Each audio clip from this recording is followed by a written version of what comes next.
পৃথিবীর বুকে যতগুলো তুমি ডিগ্রি হাসিল করেছো আর যতজন তোমাকে সার্টিফাই করেছে, তোমার হাতে সার্টিফিকেট দিয়েছে, এগুলো অরিজিনাল নয়, এগুলো তোমার প্রতিচ্ছবি।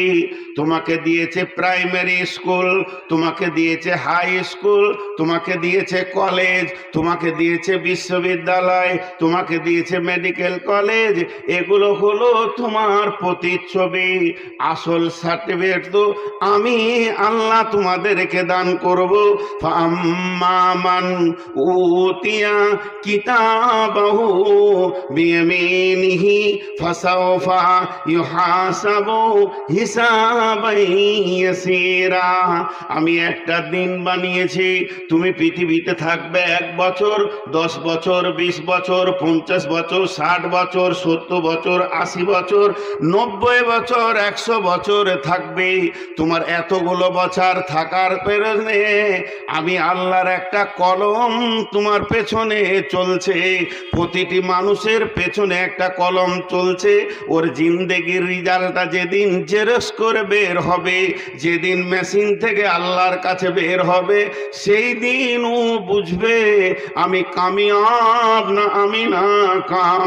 যেদিন ডান হাতে তুমি সার্টিফিকেট পেয়ে যাবে, কিয়ামতের মতো দিনে, কিয়ামতের মতো দিনে, কিয়ামতের মতো দিনে অন্য নবীরা বলবে নাফসি নাফসি।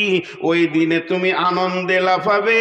ওয়ায়ানকালিবু ইলা আহলিহি মাসরুরা, তুমি আনন্দে আত্মহারা হয়ে সমস্ত আত্মীয়কে দেখা করবে। ওই জিন্দেগিটার নাম হলো কামিয়াব।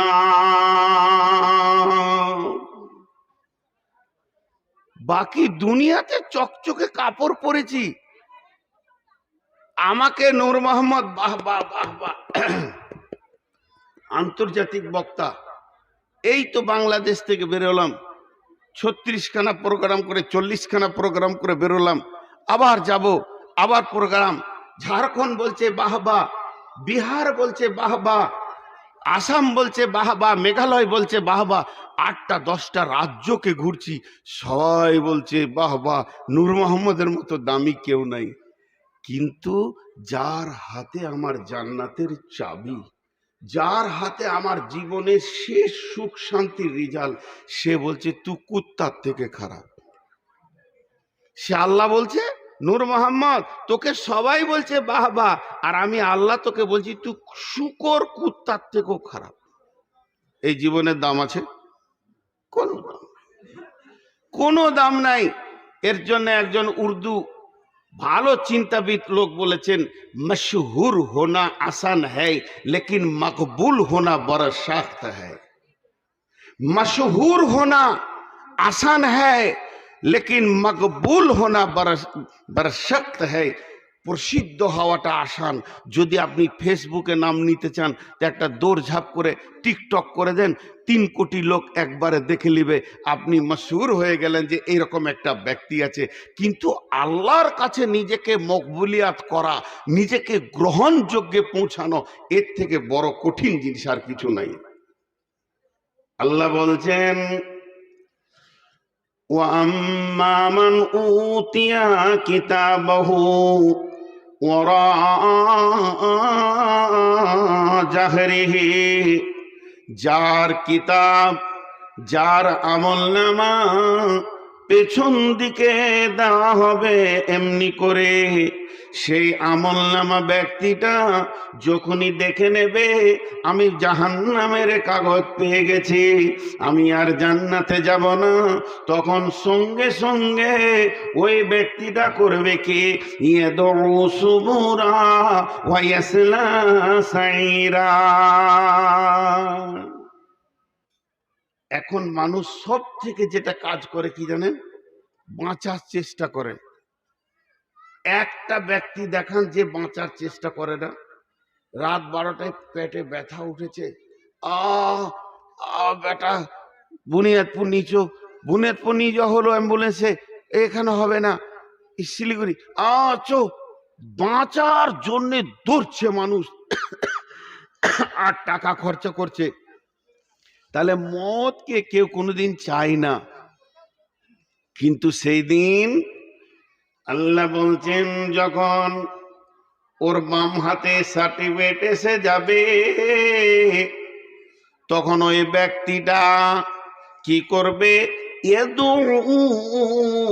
সুবরা, করুণ কণ্ঠে ডাকবে, মত মত মত রে, তুই একবার আই। এই বলে যখন ডাকবে, ওয়াইসলা সাইরা, ও মতকে ডাকবে, মত আসবে না, ওর কাছে জাহান্নাম হাজির হবে। একটা ছেলে কুয়েত গেছে বেড়াতে, বেড়াতে নয় কাজে। এই যে অনেক ছেলে কাজে যায়, সৌদি যায়, কাতার যায়, কুয়েত যায়। নতুন নতুন গিয়ে ও হোটেলে ভাত খেতে বসেছে কুয়েতে। দেও বলছে লবণ দেন। আমরা যদি ভাত হোটেলে ভাত খেতে বসি, নুন কম লাগলে কি চাই? কি বলি? লবণ। ও ভাই ওই লবণ লবণ। ওই হোটেলে যারা কাজ করে, ওই ওই লবণ। তো ও চেয়েছে লবণ, আর ওকে দিয়েছে 1 গ্লাস দুধ। দিয়ে হাত ধুয়ে খেয়ে এসে বাইরে হাত মুছে আর বলছে, কুয়েত কত ভালো রে, নুন চাইছি তো দুধ দিছে। আসলে বাংলাতে নুনকে বলে লবণ, আর আরবিতে দুধকে বলে লবণ। ই চেয়েছে লবণ, লবণ দে মানে নুন দাও, ই বাংলা ভাষী। আর যে শুনছে সে আরবি ভাষী, লবণ মানে দুধ। ফ্রিজ থেকে 1 গ্লাস দুধ নামিয়ে দিয়েছে। ও জানে যে দুধ খাবে, হয়তো ভাতে দুধ খাওয়া অভ্যাস আছে, তো দুধ দিয়ে দিয়েছে। তো চেয়েছে নুন, পেয়েছে দুধ। ঠিক কোরআনে আয়াত বলছে, ও চাবে মত, আসবে জাহান্নাম।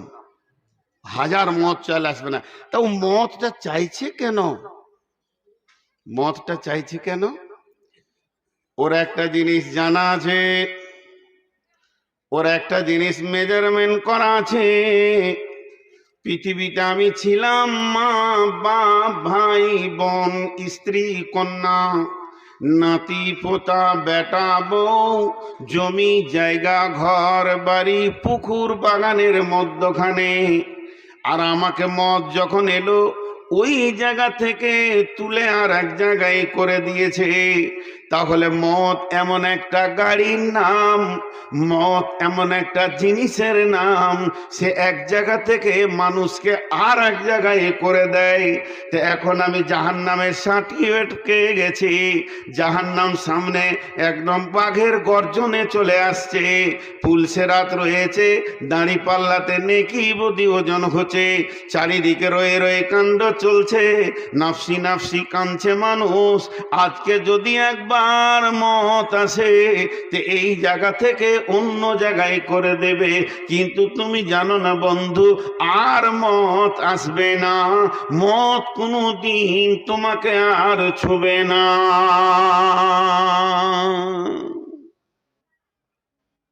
কামিয়াব কাকে বলে? ছোট্ট একটা জিনিস আপনাদেরকে শোনাই, শোনানোর পর আপনাদের কাছ থেকে একটা রেজাল্ট নিব। আমি আপনাদেরকে শোনাই, আপনাদের কাছে রেজাল্ট নিব। শোনানো কি? কোরআনের আয়াত শুরু হলো গারে হিরাতে, ইকরা বিস্মি রব্বিকাল্লাযী খলাক। আমার সঙ্গে কথা বলেন। কোরআনের আয়াত শুরু হলো কোথা? মক্কা গারে হিরাতে। কি শুরু হলো? ইকরা বিস্মি রব্বিকাল্লাযী খলাক। আপনারা আমার সঙ্গে কথা বলেন। মা বোনেরা খুব ধৈর্য ধরেছেন, মুখ বন্ধ করে থাকেন। আল্লাহ নিশ্চয়ই আমাদেরকে, আমি শ্রোতা বক্তা, আপনারা শ্রোতা, শ্রোতা বক্তা উভয়কে আল্লাহ হেদায়েত দান করুন, আল্লাহুম্মা আমিন। কারণ আমি মানুষের ঊর্ধ্বে নয়, মানুষের ভিতরে। আর মানুষের যতগুলো গুণ আছে আমার ভিতরে অতগুলো আছে। আজকে এটা একটা মাসওয়ারা সাপেক্ষ, আলোচনা সাপেক্ষ আমাকে চেয়ার দেওয়া হয়েছে, তাই চেয়ারে বসেছি। আমি স্টেজে চেয়ারে উপরে আছি, আপনারা স্টেজের নিচে তিরপলে মুসল্লার উপরে নিচে বসে আছেন। দাম আপনাদের বেশি না আমার বেশি? জি না, দাঁড়ির দুটো পাল্লা, যেটাতে মাল থাকে সেটা নিচে থাকে না উপরে থাকে? নিচে থাকে। মাল আপনাদের বেশি আছে, আমার নাই, ফাঁকা মাল, এই জন্য আমি ওপরে আছি। এই সামান্য একটু মুখস্থ বিদ্যা দুটো আপনাদের সামনে বলছি। আমার যদি জ্ঞান থাকতো তো আমিই তো নিচে থাকতাম। উপরে বসলেই যদি সে দামি হয়, তো বাঁদর তো অনেক উপরে থাকে, তোকে কলেজের প্রফেসর করবেন তো করা যাবে না। তো সে আমাকে বাঁদরই ধরেন আপনারা একটা। তো আমি যে কথা আপনাদেরকে এখন মুখস্থ বিদ্যা বলছি, একটু হালকা করে শুনেন। তাহলে কোরআন শুরু হলো কোথা? গারে হিরাতে। এত বড় দামি কিতাব, পৃথিবীর এর কোনো এর এর মূল্য দেওয়ার পৃথিবীতে কারো ক্ষমতা নেই। এটা শুরু হলো কোথা? গারে হিরাতে। মুখ খুলে না, খালি বাংলাদেশের লোক খুব মুখ খুলে, ইন্ডিয়ার লোক খুলে না। জি, আবার ঝগড়া লাগলে তখন গলার ফাঁড় বার করবে, আর এমনি ভালো কথায় একটা উত্তর দেওয়ার ক্ষমতা নেই। জি, তো গারে হিরাতে শেষ হলো কোথা? কোরআনের শেষ আয়াতটা নাজিল হলো কোথা? আরাফাতের ময়দানে। এটার মধ্যে আবার মতান্তর আছে, তাও বলে দিছি। আলিয়াউমা আকমালতু লাকুম দীনাকুম ওয়া আতমামতু আলাইকুম নি'মাতি ওয়া রাদিতু লাকুমুল ইসলামা দীনা।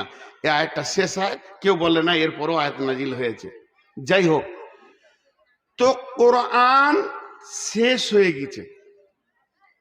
কোরআন একদিন শুরু হয়েছে, কোরআন একদিন নাজিল শেষ হয়ে গেছে। আপনারা আমার সঙ্গে কথা বললে আমি বুঝতে পারবো যে আপনারা বুঝছেন। আর কোরআনের নতুন দ্বিতীয় কোনো আয়াত নাজিল হবে না, বা সেটা বুঝে এসছে। নবীজি যেদিন থেকে আমাদের দিনের রাস্তা দেখাবেন দিয়ে মুখ খুলতে শুরু করেছেন, সেই দিন থেকে হাদিস শুরু হয়েছে। আর রাসূলুল্লাহ সাল্লাম যেদিন আজরাইল নিয়ে চলে গেলেন, হাদিস বন্ধ হয়ে গেল। আর নবী আসবে না, আর নতুন কোনো হাদিস হবে না। তবে যে হাদিসগুলো আসছে এগুলো নতুন নয়, আমাদের কাছ থেকে হারিয়ে গেছিল, বড় বড় জায়গায় জমা ছিল, এখনকার বড় বড় রিসার্চে সেগুলো বেরোচ্ছে। নতুন হাদিস নয়, যেহেতু নবী আর নাই তো নতুন হাদিস হবে কি করে? তাহলে আল্লাহ থেকে যে দুটো ধারা, যে দুটো ঝর্ণা, যে দুটো দামি জিনিস আসছিল আল্লাহর তরফ থেকে, একটা হলো রসুলের হাদিস, একটা কালাম পাক, দুটা খতম হয়ে গেছে, খতম হয়ে গেছে, খতম হয়ে গেছে, আর আসবে না। কিন্তু আল্লাহর তরফ থেকে সেই 1450 বছর আগে চালু হয়েছে একটা, সেটা এখনো চলছে। এইটা বন্ধ হবে কখন? যখন পশ্চিম দিকে সূর্য উঠবে তখন বন্ধ হবে, তার আগে হবে না। সেটা কি বলেন তো? একটা চালু আছে, এখনো এখনো বন্ধ নেই। রসুল চলে গেছেন তাও বন্ধ নেই, আছে। সেটা হলো এই জিনিস, আমার রব চালু করেছেন কিন্তু বন্ধ করেননি। প্রতিদিন আমার রব তার কোনো একটা গোলামকে দিয়ে বিশ্বের গোলামকে কামিয়াবি, সফলতার ডাক দেন প্রতিদিন 10 বার। হাইয়া আলাল ফালাহ, হাইয়া আলাল ফালাহ। ফজরে 2 বার, জোহরে 2 বার, আসরে 2 বার, মাগরিবে 2 বার, এশাতে 2 বার। আমার রব বলে, ও আমার গোলামের দল, বান্দারে বান্দিরে, তোরা সফলতার দিকে আয়, ডান হাতে সার্টিফিকেট লিবি তো আয়, এমন একটা রাস্তায় আয়, অসফলের দিকে তোরা যাবি না। কোনোদিন তোদেরকে অসফলে যেন দেখতে না পায়, সফলতার দিকে তোরা আয়। প্রতিদিন ডাকা হয়, হয় কি হয় না? জি ভাই, একবার মুখ খুলেন, হয় কি হয় না? কজনা যায় সফলতার দিকে? আহা, আমি অধম, এই গুনাহগার, আমি একজন নাচায়েজ গাধা, আমি সফলতার বাইরে রয়েছি মনে হচ্ছে। তবে নামাজের কাতারে কোনো রকম দাঁড়াতে পারি, আল্লাহ তৌফিক দিয়েছেন।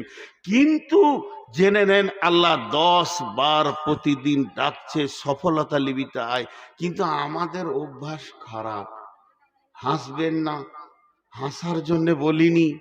আমি কোনো বক্তব্য মানুষকে কৌতূহল দিয়ে কিলকিল করে হাসানোর জন্য রাখি না, আফসোস করে বলছি, গায়ের বাঁটে দুধ রেখেছে আল্লাহ, বালতি নিয়ে ষাঁড়ের কাছে গেলে দুধ পাওয়া যাবে না, মুতে দেবে এক বালতি।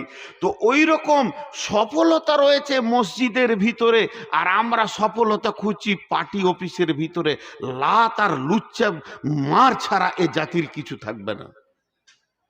সফলতার দরজা আমরা ছেড়ে দিয়েছি, একজনা নাই।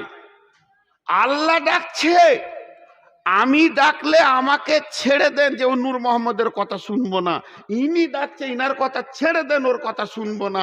আপনাদের ইমাম ডাকছে, তার কথা ছেড়ে দেন, ওর কথা শুনবো না। কোন মাস্টার ডাক্তার ডাকছে, হর তোর কথা শুনলাম না। কিন্তু স্বয়ং আল্লাহ ডাকছে। একটা শুধু আপনাদেরকে রূপকথা বলছি মাথাতে ছবি আনার জন্য। আমরা 10 জন চায়ের দোকানে বসে বসে চাটা একবার করে নিয়েছি আর কাপটা নামাচ্ছি, আর বলছি ভারতবর্ষে মুসলমানের অবস্থা খুব খারাপ। আরেকজন বলছে হ্যাঁ দিন রাত কাটছে, বিজেপি তো নিয়তি করে নিয়েছে, আরএসএস তো পরিচালনা করছে বিজেপি কমিটির পার্টিটাকে। এই নানা রকম কি করে বাঁচা যায়, একটা দরখাস্ত ঠুকতে হবে, একটা আন্দোলনে নামতে হবে, একটা ওই করতে হবে, এই করতে হবে, গবেষণা করছি। আর ঠিক ওই সময় মসজিদ থেকে ভেসে আসছে হাইয়া আলাল ফালাহ।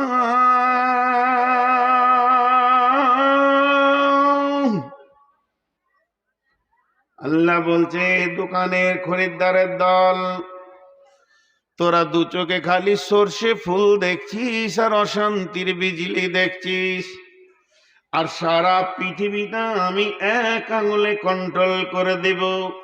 এর জন্য আল্লাহ বলেছেন জাহারাল ফাসাদু ফিল বাররি ওয়াল বাহরি বিমা কাসাবাত আইদিন নাস। এই দুনিয়াতে বলো, সমুদ্রে কোলে বলো, যত কিছু ফাসাদ তৈরি হবে মানুষ তোমাদের হাতের কামাই। আমি তোমাদেরকে ডাকছি, বিশ্ব শক্তি যিনি আলা কুল্লি শাইইন কাদির, সমস্ত জিনিসের উপরে ক্ষমতাবান, যে বেঈমান আজকে প্রধানমন্ত্রী আমাদের বিরুদ্ধে উঠে বেড়ে নেমেছে, যে বেঈমান আদিত্যনাথ যোগী নেমেছে, আর কেউ নেমেছে, আল্লাহ যদি ইচ্ছা করে 1 সেকেন্ডে এদেরকে কালেমা পড়িয়ে দিতে পারে, দিনী ভাই বানিয়ে দিতে পারে। কিন্তু আমরা যারা মুসলমান, আমাদের চরিত্র এত খারাপ, দোকানে থেকে গেলাম, আল্লাহর ডাকে গেলাম না, অথচ আল্লাহ আমাদেরকে বলল সমস্যার সমাধান নিবিতা আয়, উত্তীর্ণ হবিতা আয়, কামিয়াব নিবিতা আয়, তোকে সফলতা আমি দিব। আল্লাহ ডাকছে, আল্লাহকে উপেক্ষা করে আমরা পৃথিবীর রাজনৈতিক দলের কাছে চোখের পানি ফেলছে। ওই পানিটা একবার মসজিদে ফেলো, বিশ্বটাকে আল্লাহ চেঞ্জ করে দেবে। কোরআনে আল্লাহ বলেছেন, এর জন্য বলছে মুসলমান তোমাদের কামিয়াবি তো নীতি হবে।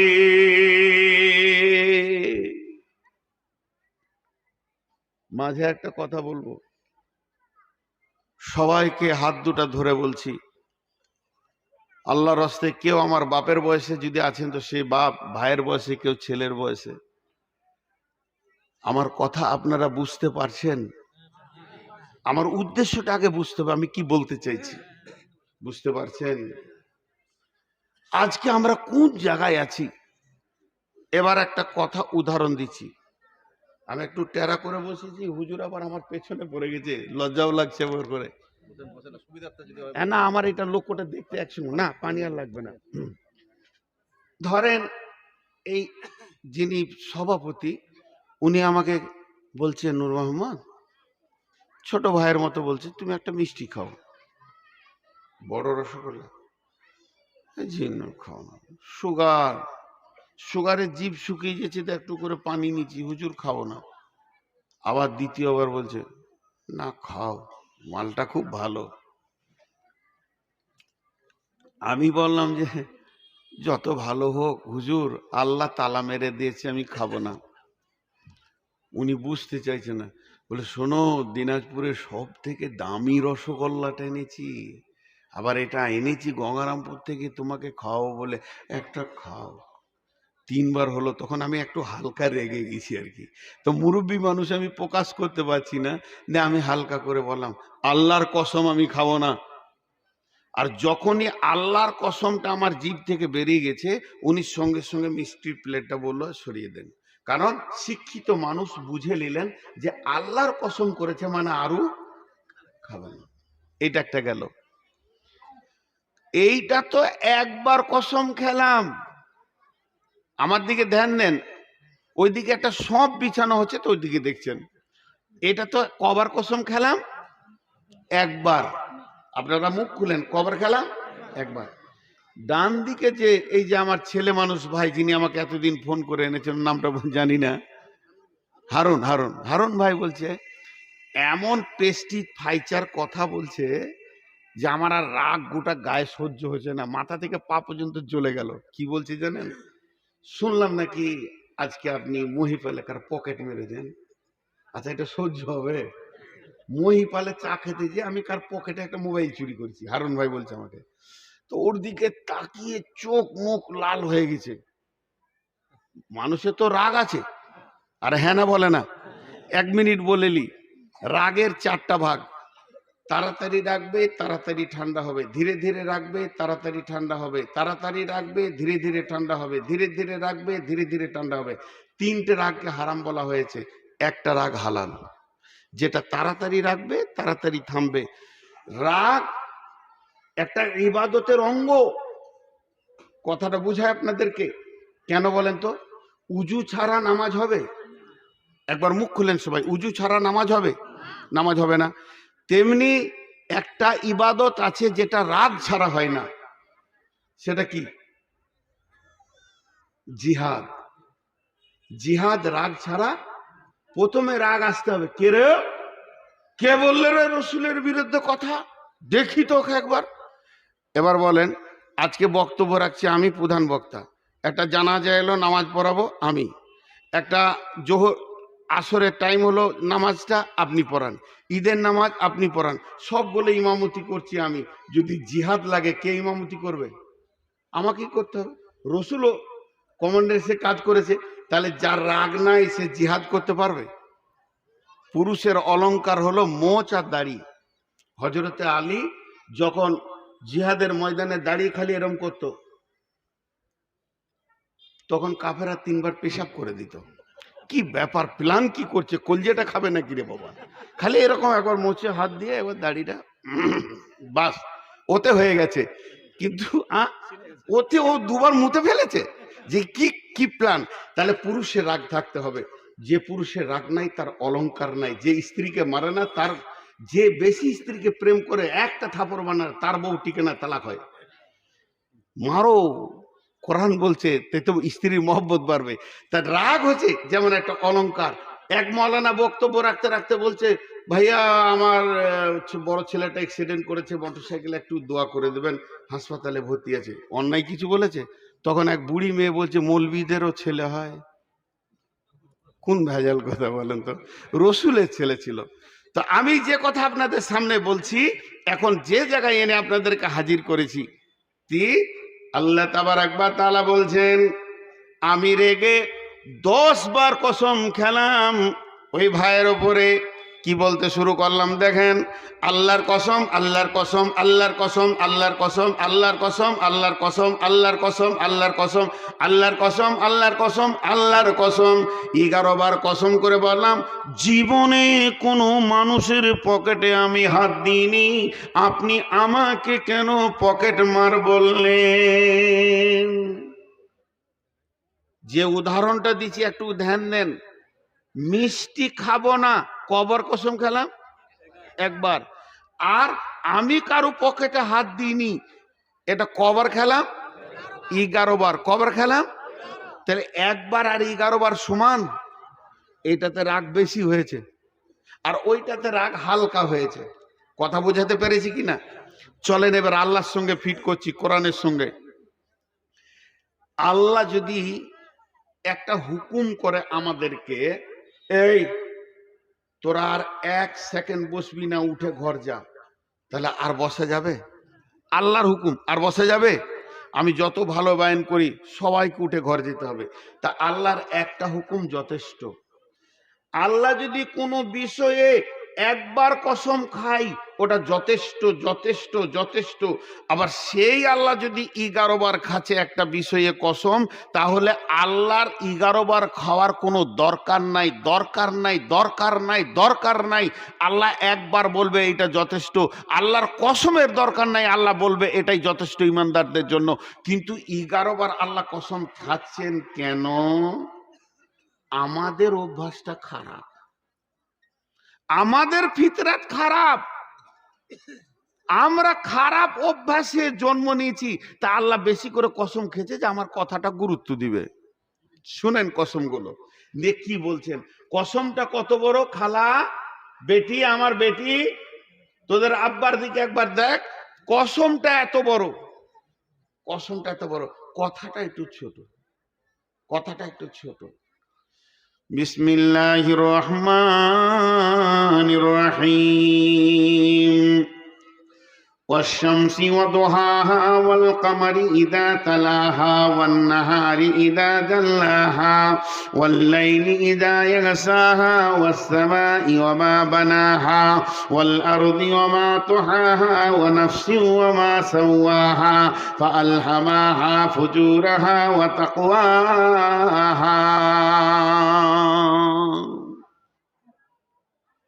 বন্ধুরে আমার, ও আমার মা, ওরে আমার বোন, আল্লাহ একবার নয় দুবার নয় 11টি কসম খেলেন। আবার বলছি, আল্লাহ একবার নয় দুবার নয় 11টি কসম খেলেন। আবার বলছি, আল্লাহ একবার নয় দুবার নয় আমাদেরকে আমাদের মতো বুঝানোর জন্যে 11টি কসম খেলেন। 11টা কসম করার পর ছোট্ট মতো একটি কথা বলছেন, কদ আফলাহা মান যাক্কাহা ওয়া কদ খাবা মান দাসসাহা। তাহলে কথা দুটি কত গুরুত্ব। আল্লাহ 11 বার কসম করার পরে কথাটা বলছেন, তাহলে আমাদেরকে ওই রকম হৃদয়ে ভরা গুরুত্ব দিয়ে শুনতে হবে। বিসমিল্লাহির রহমানির রহিম। আর একবার কসম গলা শোনায়, ওরে আমার বোন রে, ওরে আমার বেটি রে, ওরে আমার সোনা মানিক মায়ের দল, আল্লাহর কসমগুলোর দিকে একবার গুরুত্ব দেন। কি বলছেন? শামসি ওয়া দুহাহা ওয়াল কামারি ইদা তালাহা ওয়ান নাহারি ইদা জাল্লাহা ওয়াল লাইলি ইদা ইয়াগশাহা ওয়াস সামাই ওয়া মা বানাহা ওয়াল আরদি ওয়া মা তুহাহা ওয়া নাফসি ওয়া মা সাওয়াহা ফাআলহামাহা ফুজুরাহা ওয়া তাকওয়াহা قد أفلح من زكاها وقد خاب من دساها। আমি হাতে ধরে বলছি রে বেটি, আল্লাহ ছোট্ট দুটি কথা বলার জন্যে 11টি কসম দিয়ে বলছেন। قد أفلح من زكاها। সেই কিয়ামতের দিনে বেঁচে যাবে ওরা যারা পবিত্র আছে, যার গায়ে ময়লা নাই। ওয়াকাদ খাবা মান দাসসাহা। আর কিয়ামতের দিনে ফেঁসে যাবে ওরা যাদের গায়ে ময়লা আছে, যারা নাপাক আছে। আর যারা পাক আছে এরা কিয়ামতের দিনে বেঁচে যাবে, আর নাপাক লোকগুলি কিয়ামতের দিনে ফেঁসে যাবে। হায় আল্লাহ! মা, আল্লাহ কি বললেন? 11টা কসম যে শেষকালে বলছে, তোদের মধ্যে যে পবিত্র আছিস ও বেঁচে যাবি কিয়ামতের মাঠে, আর তোদের মধ্যে যে নাপাক আছিস ও ফেঁসে যাবি। জালসা শেষ, উঠে বাড়ি চলে যান, আর একটা কথা হবে না। কেন? এবার চলে যান সাবান নিয়ে গোসলে লেগে যান, কারণ পাক হতে হবে। আল্লাহ বলেছে যে পাক সে বেঁচে যাবে। মা বোনেরা গোসলখানায় ঢুকে যাবে, আপনারা সব নদীর ধারে পুকুরে চলে যাবেন, আর কুচলে কুচলে ময়লাকে মাথা থেকে পা পর্যন্ত সমস্ত ময়লা তুলে পরিষ্কার পরিচ্ছন্ন কাপড় কেচে আয়রন করে রেডি থাকবেন, কিয়ামতের দিন বেঁচে যাবে। এই মোবাইলের লাইট বন্ধ করো বাপ, আমি ওটা নিতে পারি না, আমার চোখের দোষ আছে। পৃথিবী এমন একটা জায়গা, এটা আমি বলিনি, আল্লাহ বলছেন, বেটি বসরে মা আর ঘুরিস না, এইগুলোই তো সহ্য করতে পারছি না, তোরা ছেলে মানুষ, এত ঘোরাঘুরি করিস না, 1 মিনিট শোন।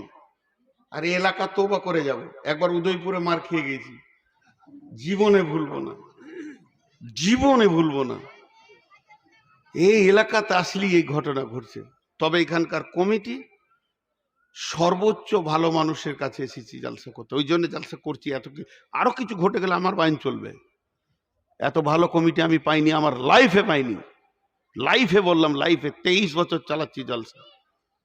এত আদো বলা, এত ব্যবহার ভালো, আমাকে ঘুরিয়ে লজ্জা লাগছে। মুরব্বী মানুষ আমাকে ভাত খোয়াইছে, কেমন লাগে বলো তো? তো এবার এখানে একটা জিনিস আমরা বুঝলাম, কিয়ামতের দিনে বেঁচে যাবে ওই যে পবিত্র আছে, এই পর্যন্ত জমা রাখেন, ফেসে যাবে ওই যে নাপাক আছে।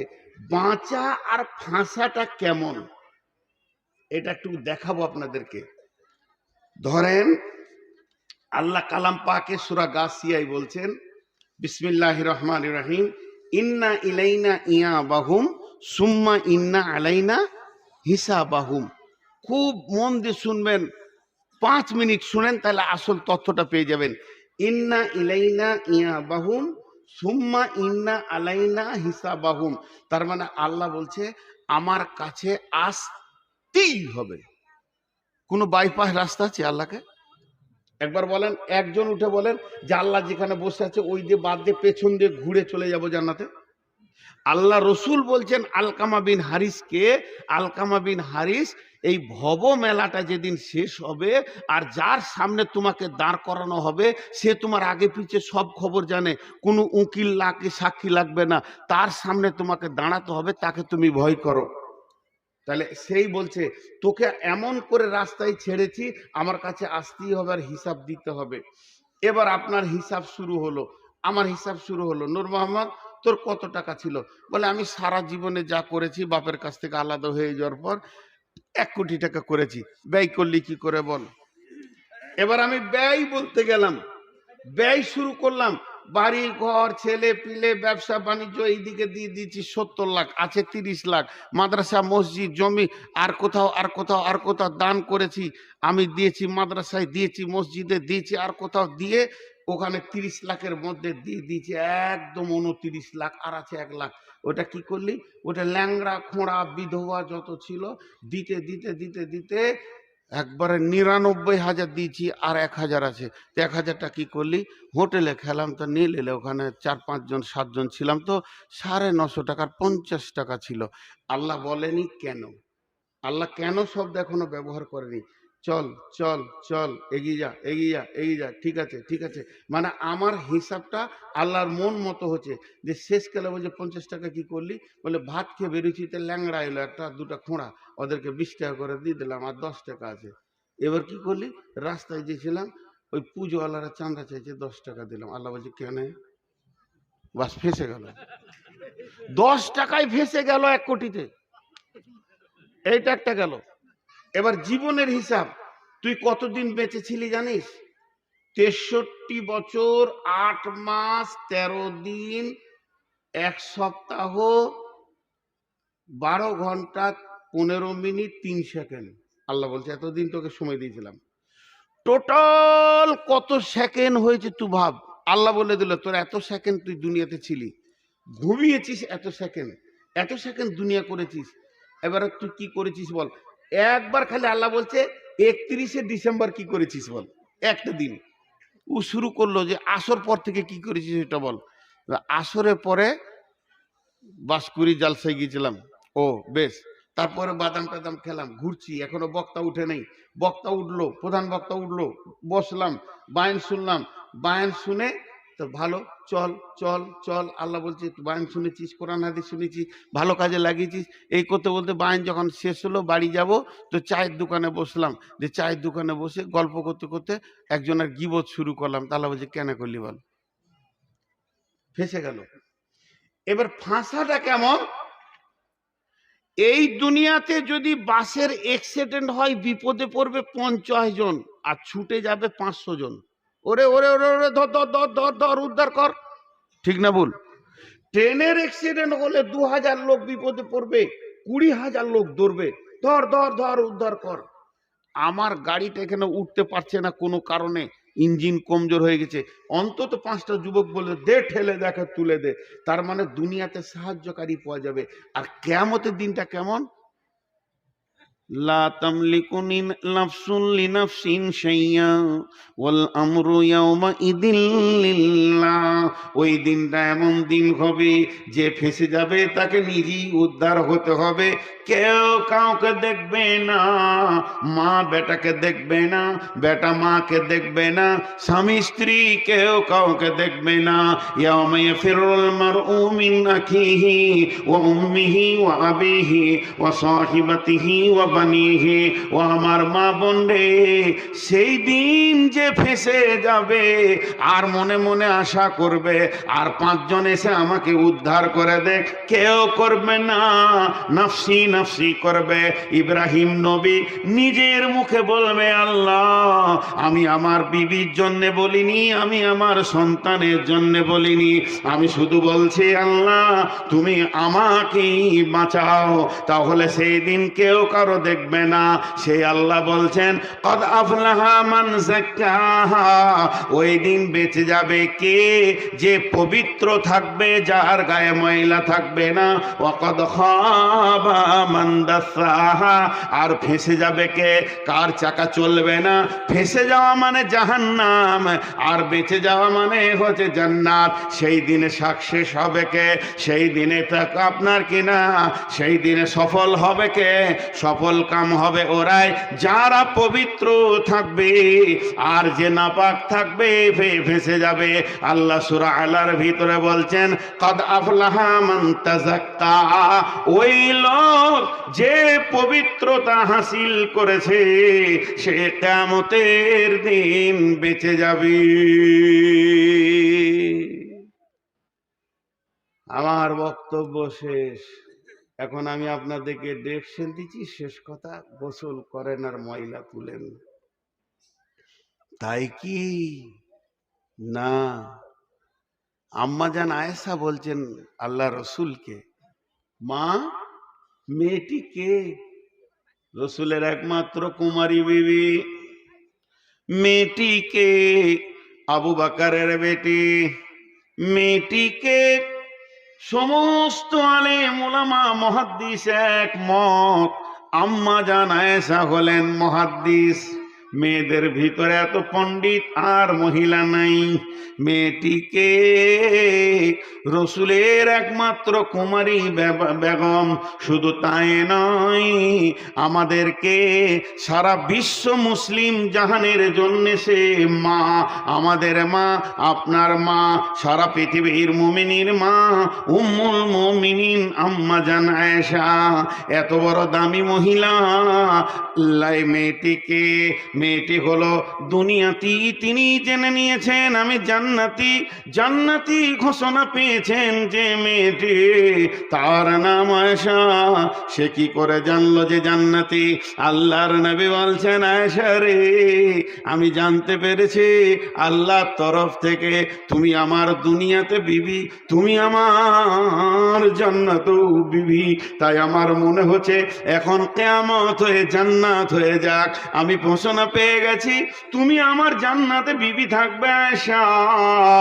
মা আমার, বোন আমার, এই মেয়েটি বিশ্ব নবীকে বলছেন, ইয়া রাসূলুল্লাহ আপনি আমাকে সব থেকে বড় পবিত্র শিখিয়ে দেন। কোন পবিত্রটা হলে পরে আমি কিয়ামতের মাঠে বেঁচে যাব? আল্লাহ বলেছেন কাদ আফলাহা মান তাযাক্কা আর কাদ আফলাহা মান যাক্কাহা। পবিত্র থাকলে সেই দিন যদি বাঁচে যায় তাহলে পবিত্র হওয়া আমাকে শিখিয়ে দেন।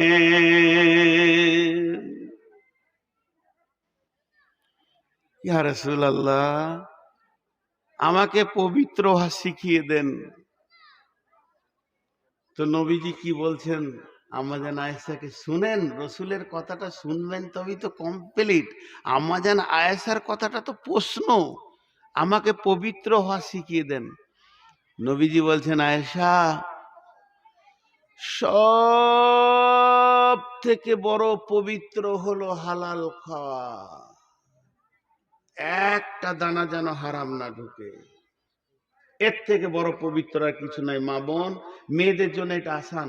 একজন মুফাসসির বলেছেন কোনো মেয়ে হারাম খায় না, কিন্তু এখন হারাম হয়ে যাচ্ছে, কারণ ইনকামের দায়িত্ব তো পুরুষের। হারাম যদি ঘরে ঢুকে তো পুরুষের মাধ্যমে ঢুকবে, মেয়েদের মাধ্যমে ঢুকবে না, চিন্তা করলেন। কিন্তু মেয়েরা এখন গ্রুপ করছে, ব্রাকে চলে গেছে, নানা রকম সুদের বিজনেসে নেমে গেছে বলে হারামখোর। তাছাড়া মেয়েরা হারামখোর নয়। ওই জন্য একজন মুফাসসির বলেছেন, যদি তুমি কারো কাছে দোয়া চাও, কোনো মৌলবীর কাছে দোয়া চাইতে যেও না। ঠিক আছে কিনা ও হারাম খাই না হালাল খাই, দোয়া কবুল হবে কিনা। মেয়েদের কাছে দোয়া চাও, কবুল হবে, ওরা হারাম খোর হালাল খোর। স্বামী সুদ খায়, এর জন্য ওর গুনাহ নেই। স্বামী জোয়ারি, এর জন্য ওর গুনাহ নেই। নবীজি বললেন, আয়েশা, সব থেকে বড় পবিত্র হচ্ছে হালাল রুজি। ধ্যান দেন বন্ধু আমার, মা আমার, বোন আমার, সব থেকে বড় পবিত্র হচ্ছে হালাল রুজি। হারাম রুজি কত খতরনাক। আমি নূর মোহাম্মদের গায়ে যদি কুত্তাতে পেশাব করে দেয়, শুকরের পায়খানা লেগে যায়, কিংবা পেশাব পায়খানাই যদি আমার গায়ে কেউ ছিটিয়ে দেয়, আমি সাবান দিয়ে গোসল করে নিব, সুন্দর করে জামা কাপড় কেচে নিব, আমি পবিত্র হয়ে যাব, আমি আর না পাক নাই। কিংবা স্বামী স্ত্রী মিলন ঘটে গেছে, মেয়েদের মেন্স হয়ে গেছে, ফরজ গোসল করে নাও, তুমি পবিত্র হয়ে গেলে, তোমাকে আর কেউ না পাক বলবে না। তবে যদি একটা দানা, তবে যদি একটা দানা, তবে যদি একটা ভাত, তবে যদি একটা মুড়ি, তবে যদি রাস্তায় চলতে চলতে বিনা কারণে কার জমি থেকে একটা ধান তুলে টুঙে নিলেন, বললেন না এই হারামটা যে পেটে ঢুকে গেল, কারো জমি থেকে একটা মটরের ছিমড়ি তুলে নিলেন, একটা মটরের সুটি তুলে নিলেন, ছোলার সুটি তুলে নিলেন, বিনা কারণে পরের গাছের একটা আমকে খেয়ে নিলেন, এই যে হারামটা পেটে ঢুকে গেল, ওই লোকটাকে যদি পবিত্র করার জন্যে 7 সমুদ্রের পানিতে ডুবানো হয়, ওই লোকটাকে যদি পবিত্র করার জন্যে সাবানের ফ্যাক্টরিতে ভরে যদি বয়লারে ঘোরানো হয়, পবিত্র হবে না, পবিত্র হবে না। ওর পবিত্র করার জন্যে কোনো পানি লাগবে না। পবিত্রের একটা জায়গা আছে, ওকে পবিত্র করা যাবে, সেটা হচ্ছে আল্লাহর জাহান্নামের আগুন। সোনার ভিতরে খাদ ঢুকে গেছে, সোনাকে কষ্টি পাথর দিয়ে ঘষেন, সোনাকে আপনার রিঠে দিয়ে ঘষেন, সোনাকে সাবান দেন, সার্ফ দেন, আরো চকচক হবে, কিন্তু খাদ বের হবে না। খাদ বের করতে গেলে আগুনে এসিডে পুড়িয়ে খাদ বের করতে হবে।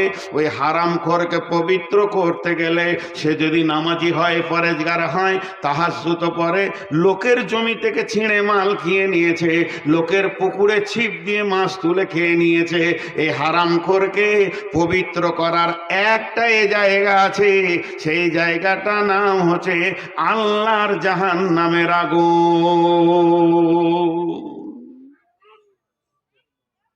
আল্লাহর জাহান্নামের আগুন ওকে পবিত্র করবে। আল্লাহ আফসোস করেছে। ভাবিয়েন না যে আমি কাউকে সামনে রেখে কথা বলছি। এই বায়ানটা এমনই, এই কথা কটা আসতো, ঝামেলাটা হয়েছে বলি নয়, এই কথা কটা আসতো, আগে বলে নিছি। নরমাল যদি বায়ান হতো তো কথা কটা আসতো, আমি বলতে বাধ্য। সামনে আর একটা আয়াতকে বুঝাতে গেলে ওই কথাগুলো বলতে হবে। আল্লাহ আবার 4টা কসম খেয়েছেন। আল্লাহর কসমগুলো গুরুত্ব দেন। কি কসম খেয়েছেন এখানে আলেম ওলামা আছেন, বুঝে নেবেন। বিসমিল্লাহির রহমানির রহিম। ওয়াল ফাজরি ওয়ালা ইয়ালিন আশরি ওয়াস সাফি ওয়াল ওয়াতরি ওয়াল লাইলি ইযা ইয়াসরি। মা বোন, আপনারা যদি আজকে 2 মিনিট কথা না বলেন তো হবে না। তাই হয়, কতদিন পর দেখা পেয়েছি। ওয়াল ফাজরি ওয়ালা ইয়ালিন আশরি ওয়াস শাফি ওয়াল ওয়াতরি ওয়াল লাইলি ইযা ইয়াসরি ইয়াসরি হাল ফি যালিকা কাসামুল লিযি হিজরি। আহা, আমার ইমান কম বলি এখনো চেয়ারে বসে আছি, আমি বেঈমান বসে আছি চেয়ারে, মুনাফিকের হালাতে বসে আছি। যদি সাহাবীদের মতো কারো ইমান থাকতো তো বেহুশ হয়ে যেত এই কথা কটায়। আল্লাহ কি বলছেন আফসোস করে। কেন এটা উদাহরণ দিছি, উদাহরণটা মন দিয়ে শুনবেন। আল্লাহ 4টা কসম খেয়ে বলছে, হাল ফি দালিকা, হাল ফি দালিকা কাসামুল লিযি হিজর। এটা কি জ্ঞানী ব্যক্তিদের জন্য কসম নয়? জ্ঞানী ব্যক্তিদের জন্য আমার কসম বললে কি কোনো মূল্য নেই? এবার আমি উদাহরণটা দিচ্ছি, আবার হাতে পায়ে ধরে নিচ্ছি, মাইন্ড করবেন না। নরমাল যদি সভাটা থাকতো এই উদাহরণটা দিতাম। এখানে একটা ঝামেলা শুরু হয়ে গেল, ওই চই লাফাচ্ছে। যে মূর্খ তো গাধা লাফাবি, মূর্খ ছাড়া এই লাফানি ওর দ্বারা কেউ সম্ভব নয়। কারণ কোরআন বলেছে যে রসুলের ওপরে মুখ তুলে আওয়াজ করো না তুমি, সে আঙ্গুল তুলে আওয়াজ করে। আমি কি রসুল? আমি কি রসুল? আমি রসুল নই মা। এটা উদাহরণ। আপনাকে যদি আজকে জালসায় ঝামেলা নাও হতো, হাতে পায়ে ধরে বলছে এই উদাহরণটা আমি দিতাম, এই উদাহরণটা আমি দিতাম, হাতে পায়ে ধরে বলছি। তো আল্লাহ এবার বলছে ঝামেলা হয়ে এখানে 10টা লোক চলে এলো। আমার কথাটা শুনেন, এখানে 10 জন লোক আছে।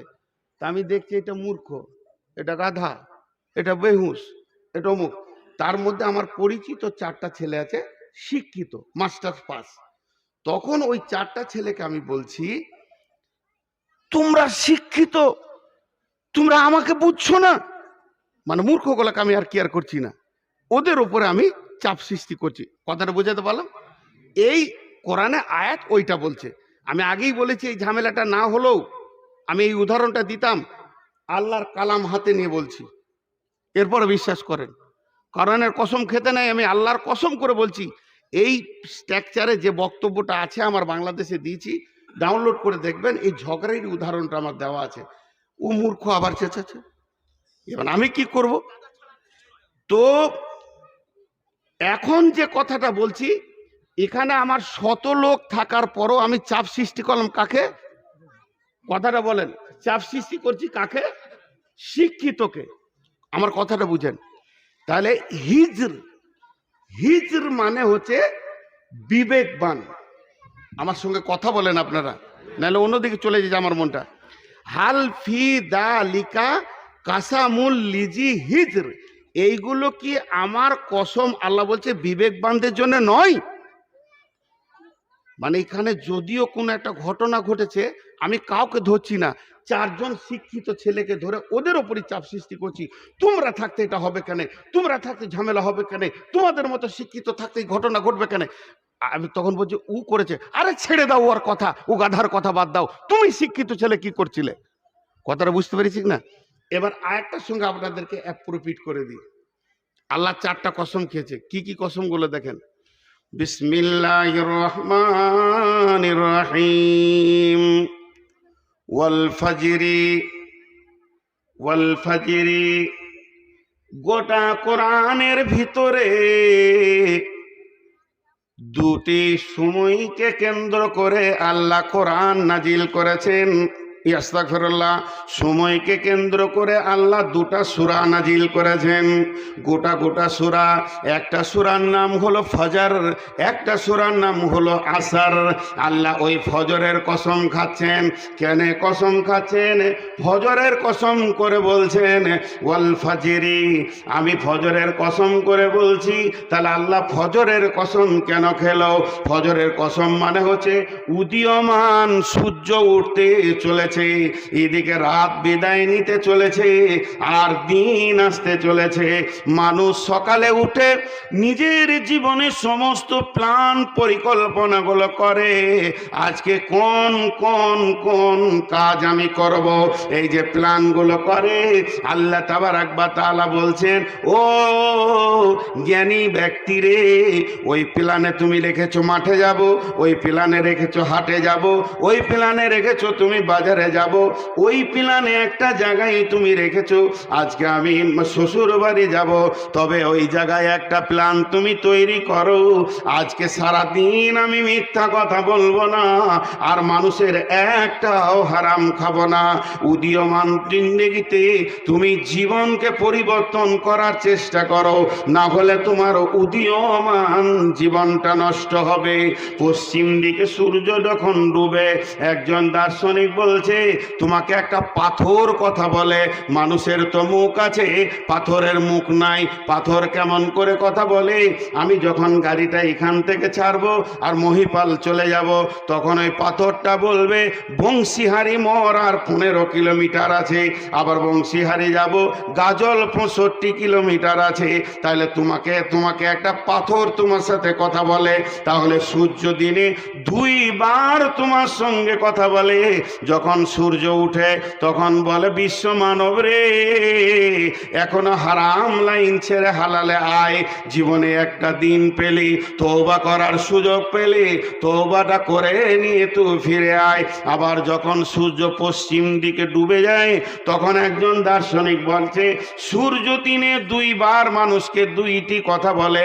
সূর্য ডুবার সময় বলে হে পৃথিবীর মানুষ, জেনে নে আমি তোর জীবন থেকে আজকে একটা দিনকে কেটে নিলাম, তোকে একদিন কবরের দিকে আগিয়ে দিলাম, এখনো পর্যন্ত সোজা হয়ে যা, না হলে সামনে তোর একটা রাত রয়েছে, এই নিবিড় রাত্রে আল্লাহর কাছে তুই কান। দ্বিতীয় কসম ওয়ালায়ালিন আশেরে, 10 রাতের আল্লাহ কসম খেয়েছেন। এটাকে নিয়ে বিভিন্ন মুফাসসির বিভিন্ন রকম তাফসীর করেছেন। একজন বলছেন কোন 10 রাত, যে 10 রাতের আল্লাহ কসম খেলেন। একজন বলছেন মুহররম মাসের প্রথম 10 রাত। কেন এত গুরুত্ব মুহররম মাসে? বলে এটা আরবির প্রথম মাস, এখান থেকেই মানুষের জীবনের গণনা শুরু। আর পদ্ধতি আদমকে বানানো হয়েছে মুহররম মাসে, পৃথিবী বানানো হয়েছে মুহররম মাসে, আদমকে দুনিয়াতে ফেলা হয়েছে মুহররম মাসে, আদমকে দুনিয়া থেকে নেওয়া হয়েছে মুহররম মাসে, আর কিয়ামত হবে মুহররম মাসে। আর ওই হিসাবটা তো লাগবে সেই কিয়ামতের দিন। অতএব তুমি পবিত্র এখনো হয়ে যাও।